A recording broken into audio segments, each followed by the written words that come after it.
Assalamualaikum warahmatullahi wabarakatuh. Pertemuan kita kali ini kita akan membahas tentang reaksi redoks. Reaksi redoks itu ada 3 konsep. Konsep yang pertama adalah berdasarkan pengikatan dan pelepasan oksigen, atau dengan kata lain, melibatkan oksigen. Yang dinamakan reaksi reduksi itu adalah reaksi pelepasan oksigen oleh suatu zat. Contohnya di sini, HgO menjadi Hg plus O2. Yang tadinya di sebelah kiri ada O-nya, sebelah kanan Hg-nya tidak ada O-nya. Yang kedua adalah reaksi oksidasi, merupakan reaksi pengikatan oksigen oleh suatu zat. Contohnya, Cu yang tadinya nggak ada O, dengan mengikat O menjadi CuO. Itu yang dinamakan dengan reaksi oksidasi. Kita lihat contoh-contoh berikut. Contoh reaksi oksidasi dan reaksi reduksi ditinjau dari segi pelepasan dan pengikatan oksigen. Dengan cara gampangnya, kalau di sebelah kiri itu ada O-nya, itu berarti dia disebut dengan reaksi oksidasi. Nih, dan kalau mengikat O di sebelah kiri itu reaksi oksidasi. Ini mengikat O. Yang nomor 2 ini tidak mengikat O. Tadinya ada O-nya, CO ini tadinya ada O-nya, jadi tidak ada C-nya. Berarti dia melepas oksigen, namanya reaksi reduksi. Tapi yang lain itu mengikat oksigen semua. O-nya di sebelah kiri, itu yang disebut dengan reaksi oksidasi. Itu konsep yang pertama. Ya. Jadi diingat-ingat, kalau mengikat oksigen itu disebut oksidasi, melepas oksigen itu disebut reduksi. Yang tadinya ada O-nya jadi nggak ada, itu namanya melepas, berarti reaksi reduksi. Konsep yang kedua yaitu konsep yang melibatkan elektron. Kebalikannya dengan yang melibatkan oksigen, yang disebut reaksi reduksi itu justru reaksi penangkapan elektron. Contohnya Cu2+ menangkap 2 elektron, itu menjadi Cu. Sedangkan reaksi oksidasi itu merupakan reaksi pelepasan elektron. Zn itu adalah dapatnya dari Zn2+ dengan melepas 2 elektron. Ya. Contohnya kita lihat, ada contoh soal. Diketahui beberapa persamaan reaksi, mana yang dinamakan reaksi reduksi. Kita lihat, memperhatikan letak elektronnya. Kalau elektronnya di ruas kiri, itu dinamakan reaksi reduksi, karena dia menangkap elektron. Berarti yang ini, nomor 2, sama yang nomor 3. Ya. Sedangkan kalau E-nya di ruas kanan, itu disebut reaksi oksidasi karena melepas elektron. Jadi yang ini dan nomor 4 itu adalah reaksi oksidasi. Kebalikan dengan yang tadi ya, jangan lupa kalau yang tadi menurut pelepasan dan penangkapan oksigen, kalau penangkapan oksigen itu disebut dengan oksidasi, sedangkan pelepasan oksigen itu disebut reduksi. Konsep yang ketiga yaitu konsep reaksi reduksi dan oksidasi yang melibatkan bilangan oksidasi. Yang disebut dengan reaksi reduksi itu adalah reaksi yang mengalami penurunan bilangan oksidasi. Sedangkan reaksi oksidasi itu adalah reaksi yang mengalami kenaikan bilangan oksidasi. Dan zat yang mengalami reduksi itu nanti disebut sebagai oksidator, kebalikannya. Dan zat yang mengalami oksidasi itu disebut reduktor. Ya, ingat-ingat kalau mengalami reduksi dia disebut oksidator, kalau mengalami oksidasi, dia disebut reduktor. Untuk menentukan reaksi redoks berdasarkan bilangan oksidasi, maka kita harus lebih dulu mengetahui bagaimana cara menentukan bilangan oksidasi. Karena taunya nanti mengalami kenaikan atau penurunan dari mana, Bu? Makanya kita belajar dulu tentang bilangan oksidasi. Bilangan oksidasi adalah jumlah muatan positif dan negatif pada suatu atom. Jadi nanti kalau ada Na atasnya +1, itu berarti bilangan oksidasinya +1. Kalau nggak ada atasnya, berarti dia 0. Kita akan pelajari. Ada beberapa aturan yang harus kamu ketahui dalam menentukan bilangan oksidasi suatu atom. Antara lain, yang pertama, bilangan oksidasi unsur bebas itu adalah 0. Seperti yang tadi saya contohkan, kalau dia atasnya nggak ada plus atau minnya, itu berarti 0. Contohnya C sendirian, itu berarti bilangan oksidasinya 0. Ca sendirian, itu berarti bilangan oksidasinya 0. Na itu 0. Yang kedua, bilangan oksidasi ion monoatom itu satu atom, dan poliatom itu lebih dari satu atom, itu sesuai dengan jenis muatan ionnya. Contohnya, kalau Na atasnya ada positif 1, berarti bilangan oksidasi dalam Na plus adalah +1. Mg atasnya ada 2 plusnya, berarti bilangan oksidasi Mg adalah +2. Al atasnya ada 3 positifnya, berarti bilangan oksidasi Al adalah +3. Itu kalau sendirian. Tapi untuk yang poliatom, misalnya NH4 atasnya ada plusnya, berarti bilangan oksidasi NH4 itu adalah +1. SO4 atasnya ada 2 minnya, berarti bilangan oksidasi NH4 dalam poliatomnya adalah -2. PO4 atasnya ada -3, berarti bilangan oksidasi PO4 adalah -3. Aturan yang ketiga, bilangan oksidasi unsur pada golongan logam 1A, 2A, dan 3A itu sesuai dengan golongannya. Contohnya, kemarin kita sudah belajar tentang golongan 1. Golongan 1A itu ada Li, Na, K, Rb, Cs, dan Fr. Itu masuk ke dalam golongan 1A. Maka bilangan oksidasinya adalah +1.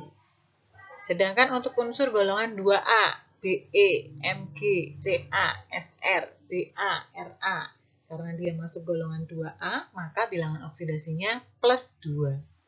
Kemudian yang masuk ke dalam golongan 3A, Bal, Ga, Einti, itu bilangan oksidasinya adalah +3.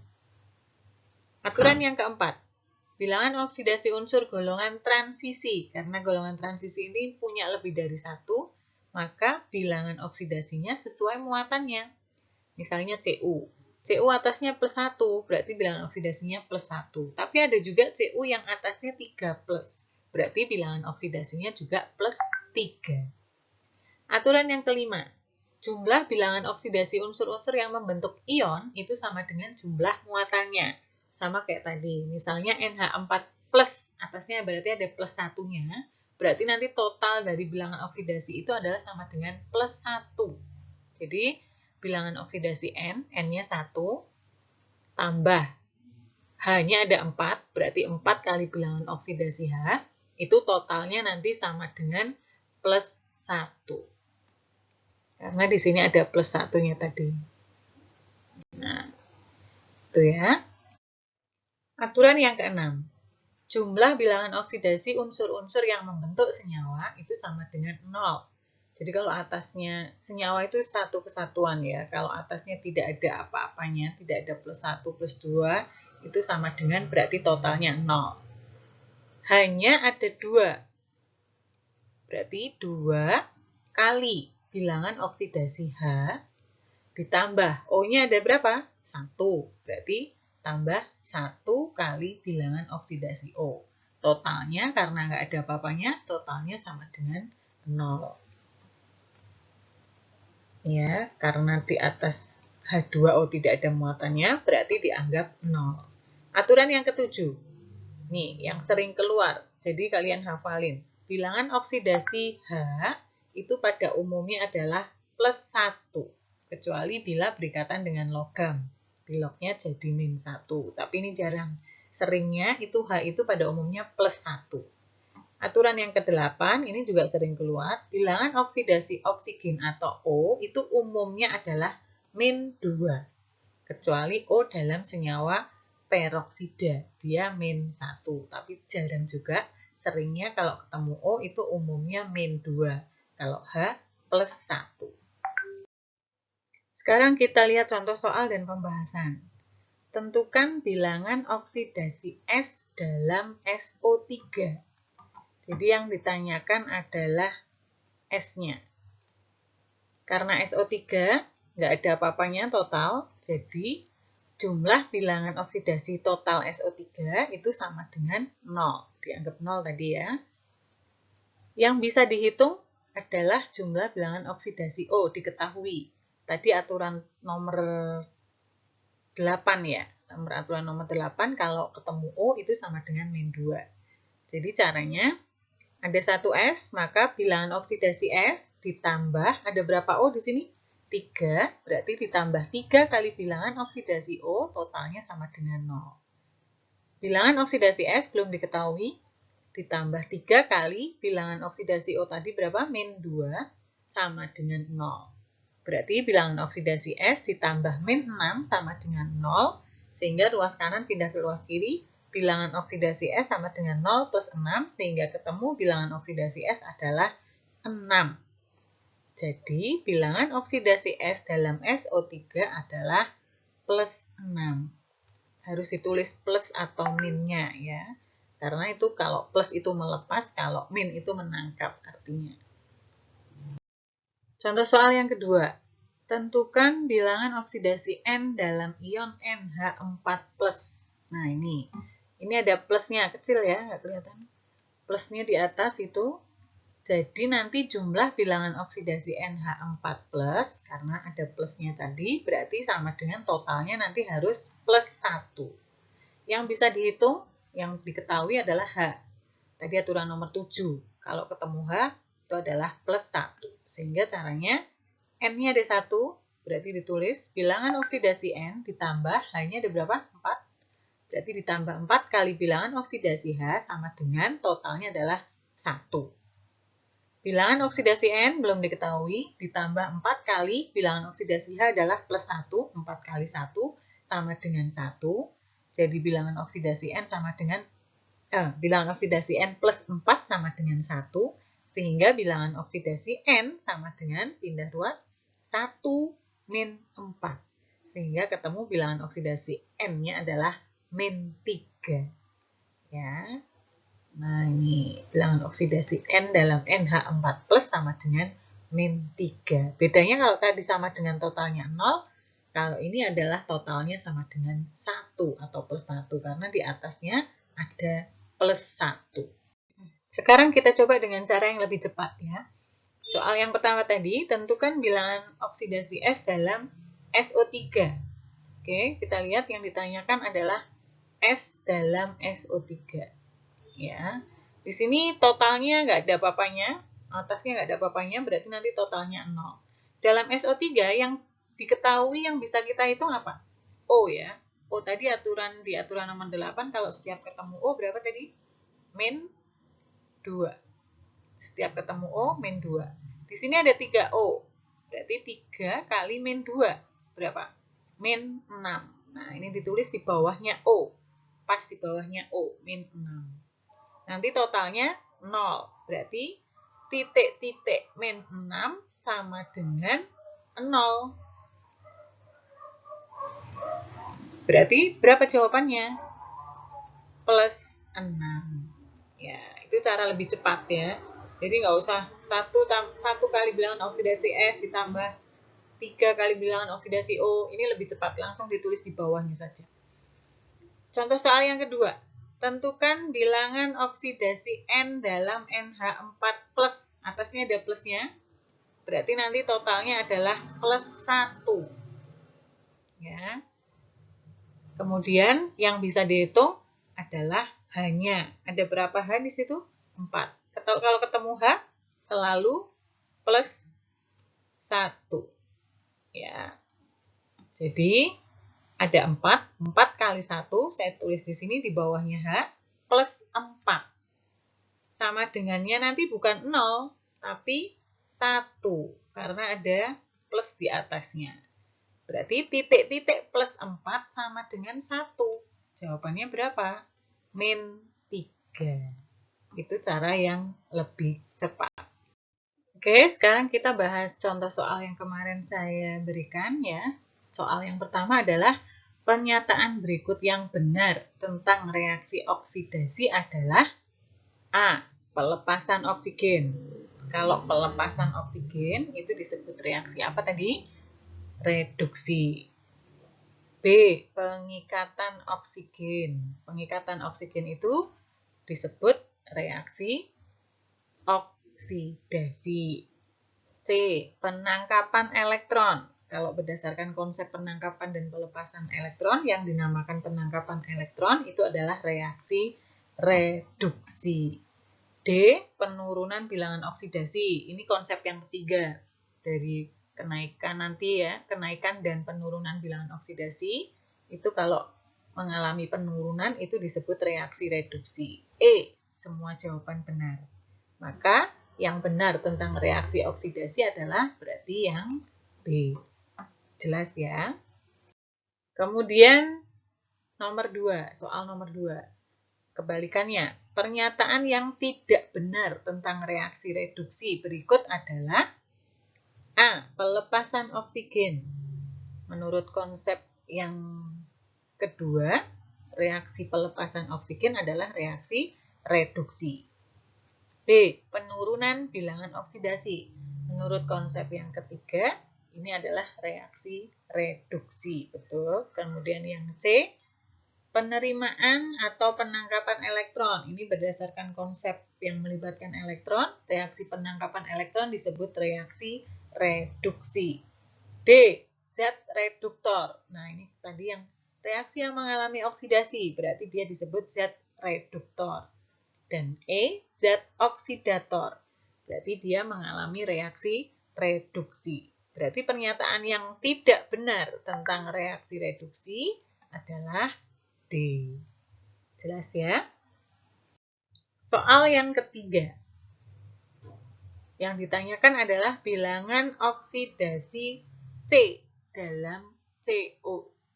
Seperti tadi, cara cepat saja. Karena di sini ada O, setiap ketemu O, berapa bilangan oksidasinya?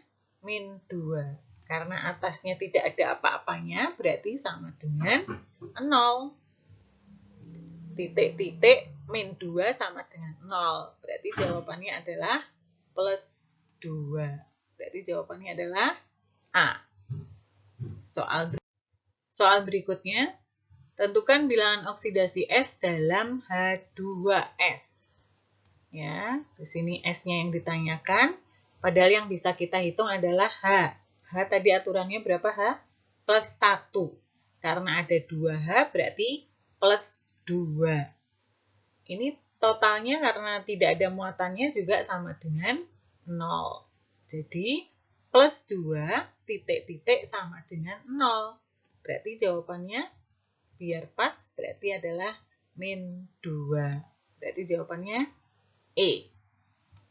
Soal terakhir, tentukan bilangan oksidasi N dalam NH3. Yang ditanyakan N, padahal yang bisa dihitung adalah H. Ya. Ada 3H di sini, aturannya tadi kalau ketemu H adalah plus 1. Jadi 3 kali 1 plus 3. Karena tidak ada muatannya, berarti sama dengan 0.